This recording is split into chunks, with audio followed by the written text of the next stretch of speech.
Hi, I'm Ryu, and in this video I'm going to be sharing with you two models that I've developed and been using in my years of circling practice that clarify what we're trying to improve at or get better at in authentic relating and circling. And these models can also apply to many other relational modalities and ways of doing change work or healing work with people. The two models are the model for the refinement of perception, and second, refinement of our way of being. So before I go into these, a quick disclaimer here that they are models or maps, so I'm aware the distinctions they make are in a way artificial and make it seem like what's going on is a clear-cut linear process, which it may not be at all in practice. But I still have found them really useful in having a clear way of thinking about what's going on when I'm trying to get better at circling, communication and circling. And I use this way of thinking all the time when I teach so that I make sure I'm appropriately adjusting my instructions for where someone is at in this process. So, let's get started. To illustrate the importance of perception, let me tell you about a common situation I find myself in when I train people to circle. This example is actually one of the circumstances that helped me start to think about this model.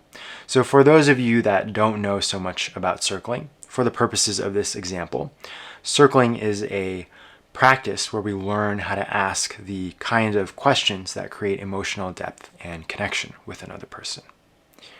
So let's say that I'm training John to create deeper connection, and he's learning to circle and facilitate a group of people asking Mary about her experience. So they're doing this in a whole group of people who are being curious about and inquiring into Mary's experience. And the interaction goes something like John asks Mary, "How are you feeling right now?" "I feel sad." "Okay, can you tell me more about your sadness?" "Well, I feel sadness in my chest." "Okay, so you feel sad, and you feel sadness in your chest." "Yes." "Okay. Does anybody else have anything that they notice being with Mary?" And it's clear to me, who's watching at that point, that John is stuck and doesn't know what to say next, so he's throwing the attention to the group as a way out, which is a valid way of coping with those kinds of situations or thing to do in that situations. But as a trainer, it's my responsibility to understand why John is stuck and to be able to help him. A more experienced facilitator in John's position would likely have no problem asking Mary a follow-up question like, "What's the texture of your sadness like? Do you feel okay with feeling sad right now?" And I could tell John what to say, like I could give him those questions, but my concern is that to do so is to kind of miss a bigger point about what might be going on in John's experience. Those questions that I could just tell John to say to Mary, they come from a certain frame of understanding, a certain way of perceiving and looking at human experience, and clearly John has trouble perceiving those things. So rather than just give him those questions, my job is to help him perceive in a new way. And giving him those questions may help with that, but personally I prefer to make crystal clear what that perception is so that John can start practicing perceiving in this new way. So here is the refinement of perception model. The refinement of perception model has 4 parts and builds up from the bottom to the top of the model. The model suggests that our capacity to interact with others begins with how we think about our experience, our concepts about our experience.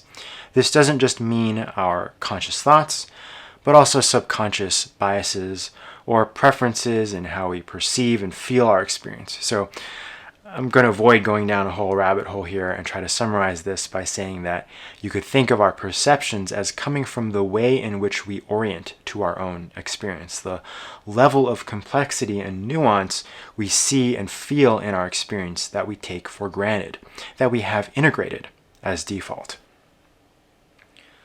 I've often described this part of the model as self-complexity, how complex I occur, my experience occurs to myself as default. right? So in the example I gave, one of the ways in which John is stuck is because he doesn't see any more nuance to the experience of having sadness in one's chest. There are all kinds of nuances one could ask about that sadness, whether it has a texture of feeling heavy or tight or dull. So it's very likely that if I ask John to describe an emotion he's having to me, he will answer me with the same level of detail that he is asking of Mary. It won't occur to him that his experience is more nuanced and complex than his initial take on it. So how much self-complexity I take for granted is usually then reflected in how I perceive people's experience. If my experience of emotions like sadness is deep and rich and complex and nuanced, then it's probably very easy for me to see how your experience or Mary's experience is deep and rich and nuanced when you tell me about it or she tells me about it, even if you might not be so aware of it in that manner. So, if you tell me that you're feeling sad, it will hopefully naturally occur to me that the sadness has textures and subtleties. It could be tender or tense or numb and so on.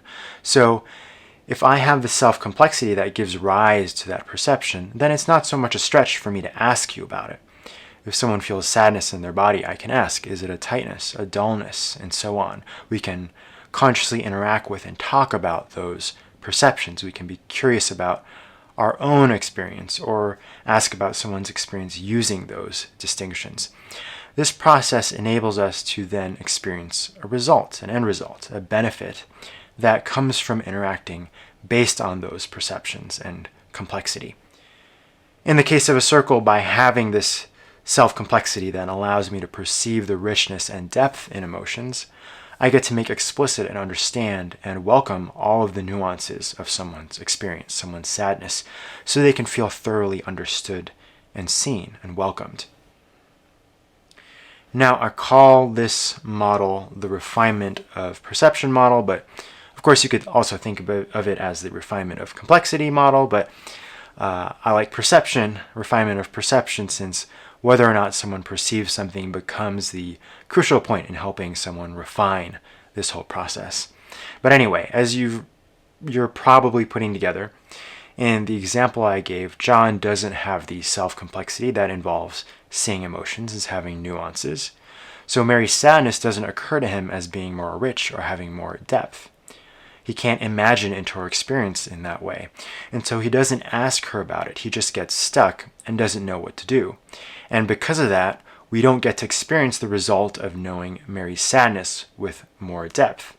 And being able to navigate people's emotions by seeing them as having richness and nuance is just one thing we're working on in circling. So there are other things we might want to build into our self-complexity, like being able to notice whether or not someone is identified with an experience, has self-awareness around something, is able to have compassion for their experience, whether they can surrender and open to their experience, and so on. All things that can be refined and integrated by practicing new ways of perceiving.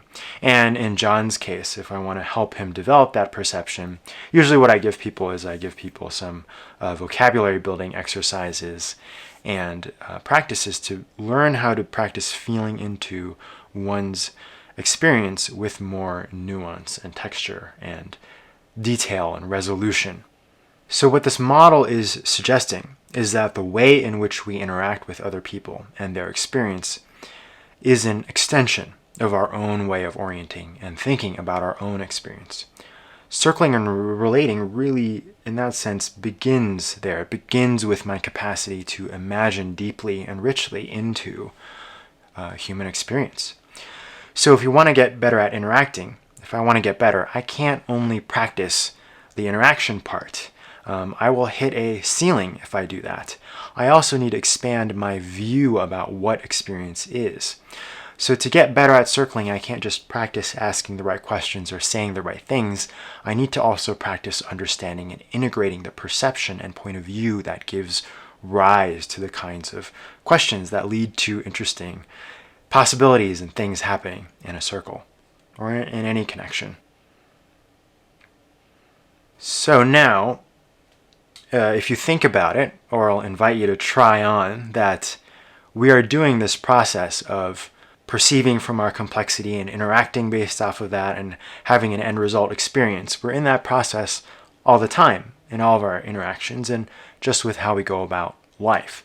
So through this process, I have the range of experiences that I'll experience. The process produces or is the range of experiences that I will experience: happiness, sadness, joy, meeting a fulfilling challenge, being connected, being disconnected, and so on, just everything that I'm experiencing day to day, moment to moment. So if you just indulge me for a moment, that everything I experience is occurring as part of this process. And within that range of experiences that I can access, I will probably come up with some idea about what is better, what is more valuable to be experiencing. So out of this process, out of that range, I'll probably get my values, my intentions, like my priorities. Like maybe it's better to be happy than to be miserable. Maybe it's better to be connected than be in conflict with others. But maybe if the conflict is also valuable in some ways sometimes, then maybe conflict can also be okay in some circumstances, but not in others, and so on and so on. I'm vastly simplifying here, but I hope you can take my point that our complexity supports us in the range of things we can experience, and out of that range we develop some sense of what is more desirable. Which brings us to the second map, the refinement of the way of being. And the refinement of way of being has three main parts. If I were, I kind of am, but if I were just talking just about looking at how we go through our lives as a kind of intentional practice, I would just take the values that I was talking about that we got from our previous model and plug it in here. But instead, since I'm talking about circling has a set of values already that it wants us to practice, just like other practices. In the case of circling, it's things like welcoming everything and assuming nothing and getting on the same page and things like that. So I will plug that in here in the model. And then the bottom part of this pyramid is for my way of being. So the question this pyramid is asking is the way in which I am being in alignment with the values of the practice? And likely there's part of me that is not in alignment with the practice and part of me that is in alignment with the practice in some way. So you can think of it like this. If, like me, you've ever set a New Year's resolution or wanted to create a new habit and failed, you had a value, an intention that you wanted to realize, and part of you was in alignment with your resolution enough to make the effort to declare a resolution, but part of you was not in alignment enough that didn't fully realize, you couldn't fully realize your resolution. You couldn't fully make it happen. So the total of my way of being that is and isn't in alignment with the values of the practice lead to me again having a certain kind of result in terms of the practice, a result that I can look at and hopefully, if I reflect on, informs me about and helps me make conscious what is going on with the part of me that isn't in alignment with the values of the practice. And so I get the opportunity to bring that part of me that is out of alignment more in alignment with whatever values I want to be in alignment with or I'm practicing, which in the case of circling would be the values that the practice is upholding. Now again, I have to put a little disclaimer here that I don't think we have absolute control over everything. So the end result that comes from my alignment or non-alignment with the values in a circle, they involve another person and potentially a group, and that's a two-way dance. It involves more than one person. So I'm not suggesting that whatever happens in a circle is all because of my alignment and a non-alignment with the values of the practice. We should look at both people or everyone's capacity to dance in coming to any kind of evaluation about why things occurred that they did. And in terms of this map, we can look at that and what happened and think about where in that dance there were missed opportunities for me to be more graceful, more potently in alignment with the values I want to be expressing. So let me give you an example from my own growth of going through this process. During my development and growth as a circling facilitator, there was a period of time, probably a few years, in which I kept getting a certain kind of feedback from the people I was trying to be with in the circles I facilitated. People would keep asking me questions like, do you really care about what I'm saying? Do you really want to know about me? Are you just saying what you're saying because you're circling, because it's the right thing to say as the facilitator? And it wasn't constant, but enough for me to take notice. And it was frustrating for me because I really cared about the practice and what it could do for people, and wanted people to feel cared for the way I had been cared for by others in circles, but also realized that when I looked at my own experience, when people would say these things to me, I wasn't really sure that I actually felt some kind of care as something that was significantly tangible or accessible in the moment. And so when people said something like that to me, I would also start doubting myself and not really have anything that would be a satisfactory response to them.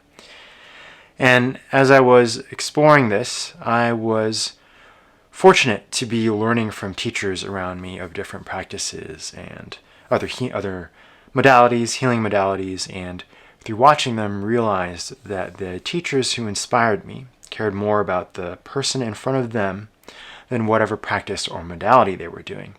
They cared more about the person's experience in front of them than how they were doing, whether they were doing things right or not. And I realized that really what is connecting or healing or welcoming or supportive of someone is not being a skillful practitioner or facilitator on its own, but sincerely caring about another person's well-being in some capacity and feeling that in the moment.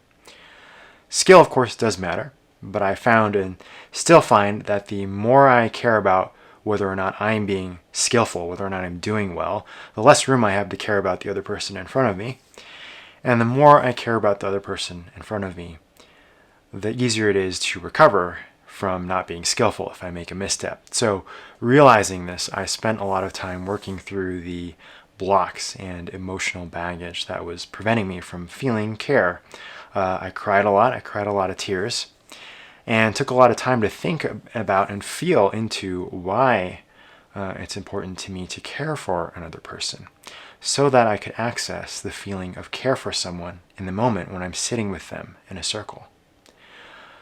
Slowly and gradually, the feeling of care began to be more and more something that I could tangibly feel when I sat down to circle. And eventually I stopped getting the kind of, are you just saying that because it's the right thing to say kind of comments.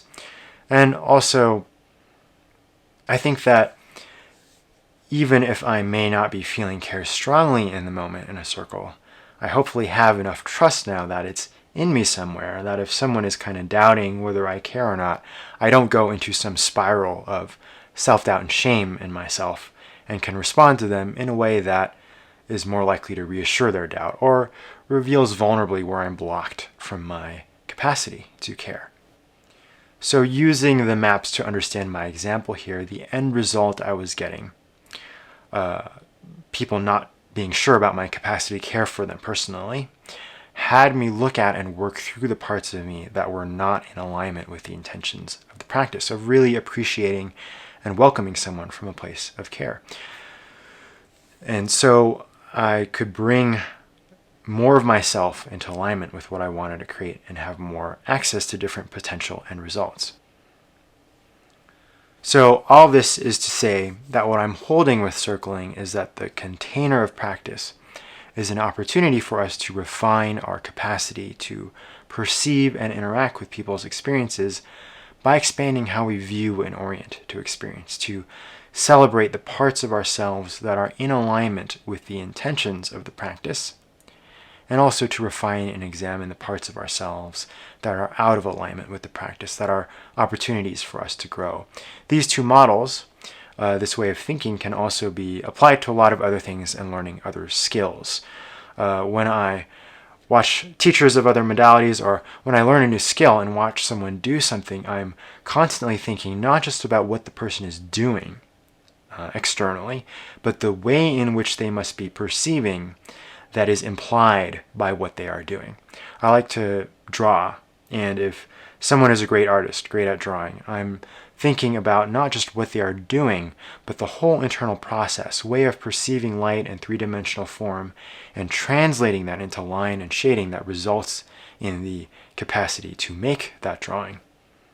So I've come to really appreciate drawing teachers and teachers otherwise who are able to make explicit and clear their internal process and perceptions, to externalize them and break them down step by step, so I'm not just looking at the end product and have no idea how to get there. So I hope the models I'm suggesting help you think about a lot of things in this way and open new possibilities for you by making more explicit one way of looking at the process of learning. Thanks for watching. I hope you got something out of this, and for more content like this, you can go to my website at www.whatiscircling.com.